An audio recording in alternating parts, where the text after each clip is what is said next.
تیسرے پارے میں 2 حصے ہیں، سورہ بقرہ کا آخری حصہ اور سورہ آل عمران کا ابتدائی حصہ۔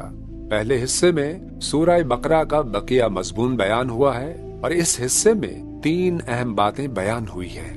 سب سے پہلے 2 عظیم آیتیں، ایک آیت الکرسی جو اللہ تعالیٰ کی شان، قدرت اور کامل اختیار کو بیان کرتی ہے، دوسری آیت مدائنہ جو قرآن کی سب سے طویل آیت ہے، جس میں لین دین، قرض اور معاملات میں انصاف اور دیانت کا حکم دیا گیا ہے۔ دوسری بات 2 نبیوں کے واقعات۔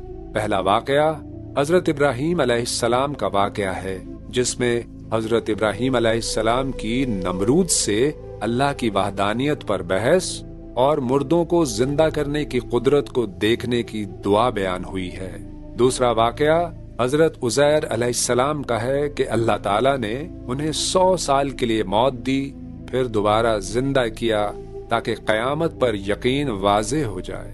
تیسری اہم بات اللہ تعالیٰ واضح فرماتے ہیں کہ صدقہ دینے سے مال گھٹتا نہیں بلکہ بڑھتا ہے، اور سود بظاہر نفع دیتا ہے مگر حقیقت میں تباہی کا سبب بنتا ہے۔ دوسرا حصہ، پہلی بات سورہ آل عمران کا ابتدائی مضمون۔ یہاں سب سے پہلے قرآن کی حقانیت بیان کی گئی ہے اور اہل کتاب سے گفتگو کی گئی ہے۔ دوسری بات پھر اللہ کی قدرت کے 4 عظیم واقعات بیان ہوئے ہیں۔ جنگ بدر میں مسلمانوں کی قلیل تعداد کا کفار کی کثیر تعداد پر غالب آ جانا، حضرت مریم علیہ السلام کے پاس بے موسم پھل آنا، حضرت زکریہ علیہ السلام کو بڑھاپے میں اولاد کا عطا ہونا، حضرت عیسیٰ علیہ السلام کا بغیر باپ کے پیدا ہونا، بچپن میں بات کرنا اور زندہ آسمان پر اٹھایا جانا۔ تیسری بات مناظرہ، مباہلہ اور مفاہمہ۔